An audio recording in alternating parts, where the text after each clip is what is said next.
Hello বন্ধুরা, সবাইকে শুভ সকাল। তো আজ বৃষ্টি দেয়নি, আর আমাদের দিনগুলো প্ল্যানিং ছিল, রোজ আমরা কিছু না কিছু প্ল্যানিং করে বেরোয় যাই। তো যেটা প্ল্যানিং ছিল সেই মতো আমরা বেরোয় পড়েছি যাওয়ার জন্য। আর সকাল সকাল কি বলবো, একটু বৃষ্টি দিয়েছিল, কিন্তু দেখতেই পাচ্ছো তোমরা ভিডিওতে, কিন্তু এখন ওয়েদারটা ঠিক হয়ে গিয়েছে।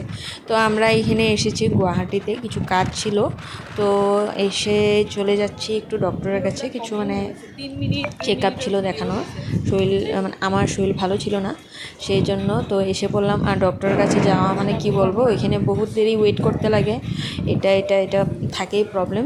তো ডক্টর আমাদের দেখানো হয়ে গিয়েছে। আর আমি এই যে দেখো, খুব সুন্দর সুন্দর গাছ ছিল, তো আমি ভাবলাম সবটাই যখন তোমাদের সাথে শেয়ার করি, তো গাছগুলোও একটু দেখিয়ে দিই। তারপর এসে পড়লাম, আবার একটু ওয়েট করার পর কিছু কিছু টেস্ট দিয়েছিল, এগুলো করে হয়ে গিয়েছে। তারপর প্রচুর খিদা পেয়েছে, তো ঢুকলাম বৌমা হোটেলে। ও বলল যে চলো, বৌমা লেখা আছে যখন, বেঙ্গলি ডিশ হবে, তো চলো আমরা খেয়ে নিই। কিন্তু কি বলবো, কিছু ডিশেই ছিল না। আর তারপর যখন যাচ্ছিলাম, তো আমাদের এখানে, আমি থাকি গোলাঘাট, তো গোলাঘাটে আজকাল রিক্সা দেখতে পাওয়া যায় না। তো ও বললো চলো রিক্সাতে যাই, তো ভালোই লাগলো।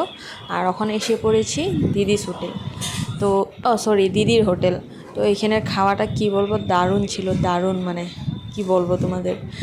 তো তোমরা যদি নেক্সট টাইম কোনো সময় আসো গুয়াহাটি, তো তোমরা দেখতে পারবে, ফ্যামিলি কোর্টের অপোজিটে আছে দিদির হোটেল, সেখানে খাওয়াটা খুবই দারুণ, আর বেঙ্গলি ডিশেস পায়। তো ওইখানে আসতে পারো তোমরা।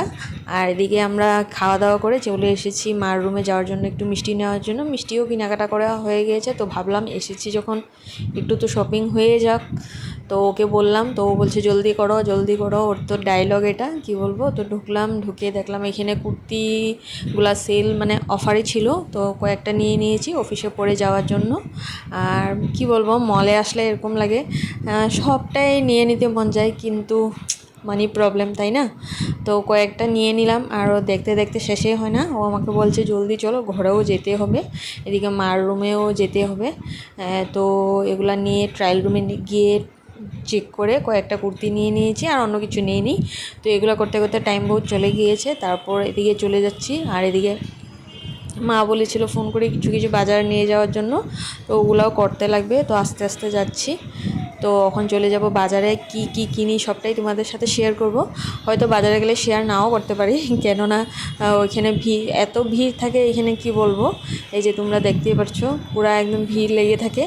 আর ওয়েদারটা ছিল বৃষ্টি, কিন্তু এখন এত গরম লাগছিল তখন। তো সেই জন্য ভাবলাম যে জলদি জলদি বাজারগুলো করে তারপর রুমে চলে যাই, রুমের থেকে চাটা খেয়ে মাদের রুমে গিয়ে চা বা ভাত খেয়ে একেবারে চলে যাব। তো এদিকে হেঁটে হেঁটে যাচ্ছি, আর ও আমাকে বলছে দাও তোমাকে একটু ভিডিও করে দিই। তো আমি বললাম ঠিক আছে, হবে, তোমার ইচ্ছা, তুমি যদি করতে চাও তো করো।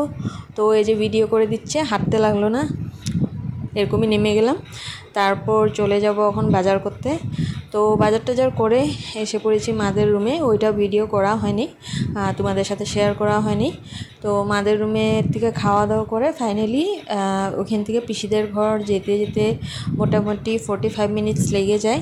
তো এখান থেকে মাদের ঘরের থেকে পিসিদের ঘরে বাসায় চলে যাচ্ছি। আর এইদিকে দেখো রাস্তাগুলো এত জাম ছিল না, সেই জন্য অল্প জলদি গিয়ে পেয়ে যাব ভাবছি। তো মোটামুটি পেয়ে যাব, কেননা জাম ছিল না। তো আজকের মতন আমি ভিডিওটা এখানেই শেষ করছি। যার যার আমার ভিডিওটা ভালো লেগেছে তোমরা পাশে থেকো, আর লাইক শেয়ার সাবস্ক্রাইব সবটাই করে দিও আজকের মতন।